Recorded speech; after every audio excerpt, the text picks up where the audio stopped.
M is for Misogyny, Part 1.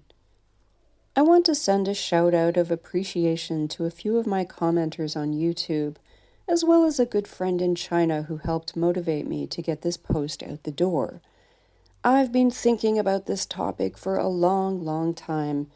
I wrote a few related precursors back in 2015, and you can see a link below to my post on transitioning, for example.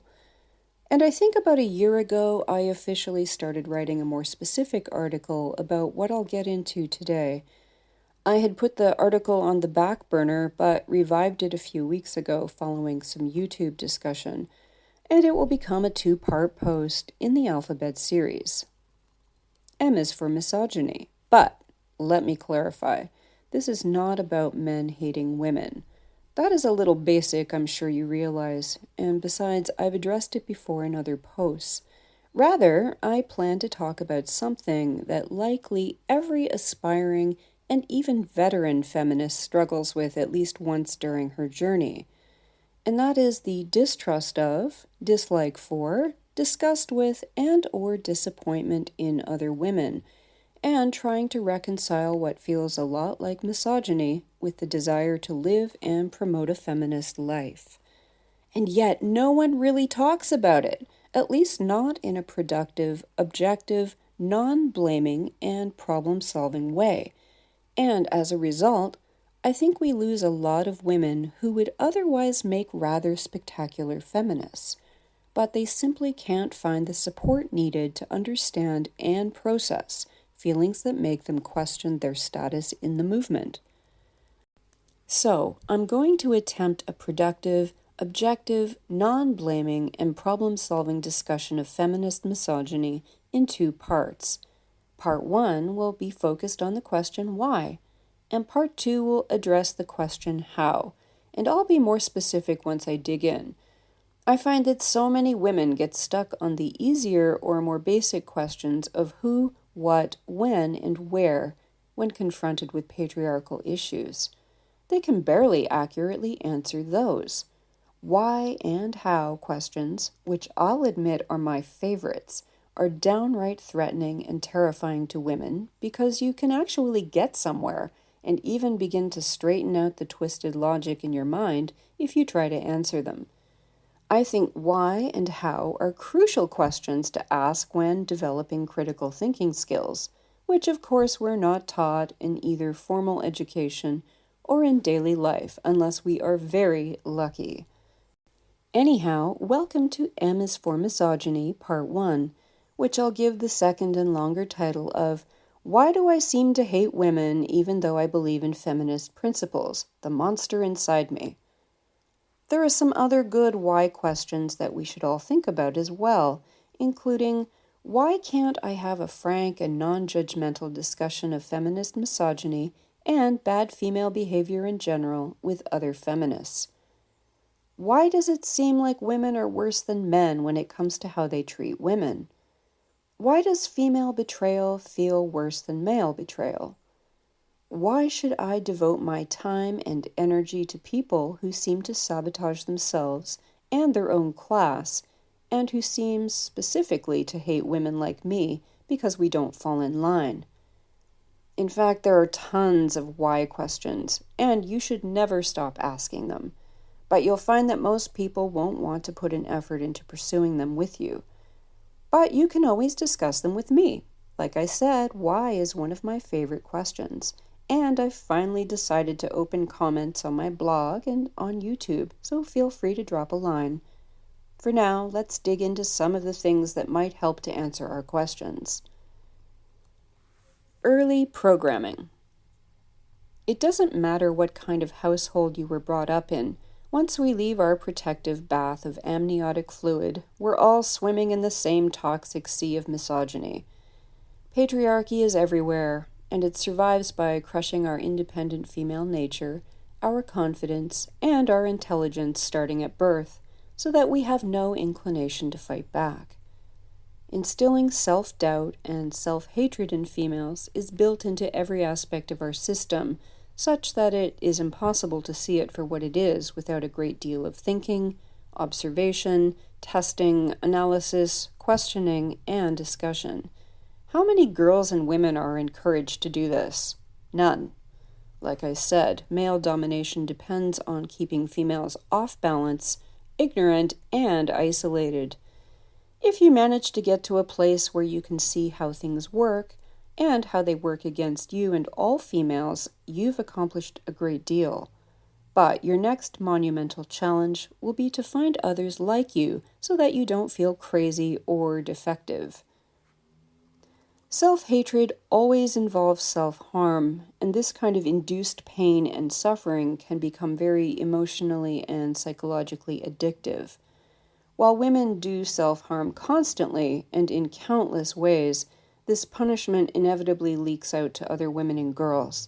And there is the bonus of feeling good for hurting the constructed enemy, who is really a proxy for the self.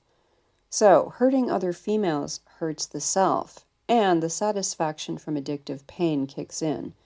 Punishing those at the root of oppression, men, is far too dangerous physically, sexually, socially, legally, and economically, so women generally don't mess with men.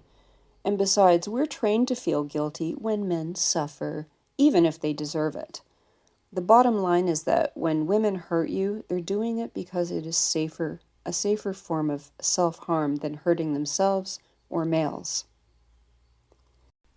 Forms of harm. If I think about my own life, I can see the differences in what males and females have done to me.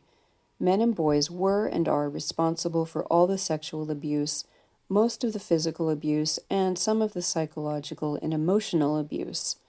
Women and girls did and still do the majority of the petty and less tangible shit, the minor physical assaults, the emotional betrayals, the aiding and abetting of male abuse, and the psychological fuckery. Males inflict the stab wounds, which are deep but mundane and predictable, and females administer thousands of shallow cuts, which are cumulative, inventive, and unpredictable. So, it can, without analysis, seem like females attack more often and attack you where you live, meaning your mind. I think this is common for all females in the world, and it's easy to conclude that women are worse to women than men are. There are individual differences in experience of harm, though. Some women, myself included, had especially abusive mothers and grandmothers, who did an exemplary job of fulfilling the role of patriarchal mother figure. Destroying daughters is one of the prescribed duties of a good mother. And although my father did his part in killing my soul, he tended to flit in, drop his man turd, and then flit out, while my mother seemed to inflict a constant barrage of emotional and psychological bombs that left me struggling with identity formation and self-confidence. The blind spot of awareness. Do you remember your feminist awakening? You know, the moment you realized that the world was actually quite different from what you'd been taught? Did it come on slowly in drips and drabs for years, lapping at your consciousness until your knowledge cup was suddenly brimming and then overflowing? Or did it feel more like a strike of lightning that imbued you with a sudden ability to see things for what they were, total awareness? However it happened for you, what likely also happened, even if you didn't realize it right away, is that you had some expectation that other women were also awake. You forgot what it was like not to see and know. Repeatedly, you were faced with evidence that the vast majority of women didn't realize that the world was designed by men for men, and that they existed in subordination and, for the most part, willingly participated in their own oppression and the oppression of other women and girls. And you couldn't believe that women could be so weak or stupid or ignorant. You forgot that you were once one of those women. This kind of thing also happens with experienced feminists who get annoyed when newbies enter forums and talk about what they consider to be Feminism 101 issues, instead of something radical or advanced or new. People tend to forget that you have to learn to crawl, then walk, and then run or even levitate. And this isn't unique to feminists. I've also encountered teachers and professors who forget what it was like to be a student and as a result fail to teach their audience by making assumptions, skipping crucial steps, refusing to answer questions, and finally crushing the enthusiasm of learners. Feminism is much less organized than our education system, so it is really hard for women and girls to learn about feminism in a supportive environment. So it can often seem that experienced feminisms don't practice the very feminist principles they claim to espouse. An incohesive feminist movement. There is no single understanding of feminism, and this is the major weakness of the movement and why women will never be free as a class. It has gotten worse more recently with the introduction of intersectionality, the validation of identity politics, and liberalism. No other movement is so disjointed and contradictory. Women are exposed to people, groups, or material that hold the feminist label, but the messaging can be about almost anything, including male-centric nonsense. And I think a lot of women end up confused, abused, and ultimately turned off of pursuing feminism. What's important to remember is that all women are colonized and damaged, even experienced feminists. We are all trained to hate women, and it can take a lifetime to try to shed our misogynistic behaviors. I've discussed before that I think it may not even be possible to fully heal from patriarchal damage in one's lifetime, especially because it's next to impossible to remove oneself entirely from all its influences and to find adequate support systems. Because of this, no one can claim to do feminism perfectly, and some groups of self-proclaimed feminist women can end up creating a hotbed of anger and abuse aimed at other women. How could this possibly provide an educational, let alone a healing environment? I'm not blaming women for this. It seems inevitable when you put a pile of badly damaged and justifiably angry people together without objective guidance or agreement on a single uniting principle.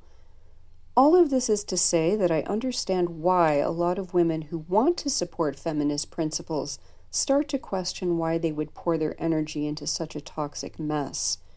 It is hard enough for some women to want to help non-feminist women who seem to hate women, but it is easier in some ways to make excuses for those who seem trapped or victimized. I'll close part one with the following. Feminist principles are worth pursuing, but, like all things, I recommend entering it without unrealistic expectations, ideals, or hope. Keep your eyes wide open and always ask yourself why something is happening before succumbing to the monster inside, completely giving up on women, and deciding to walk away forever. And finally, always know your purpose. Why do I believe in feminist principles? And why do I want to do this? And no one can create this purpose for you. Purpose is personal. In the next post, I'll address the hows of this important issue.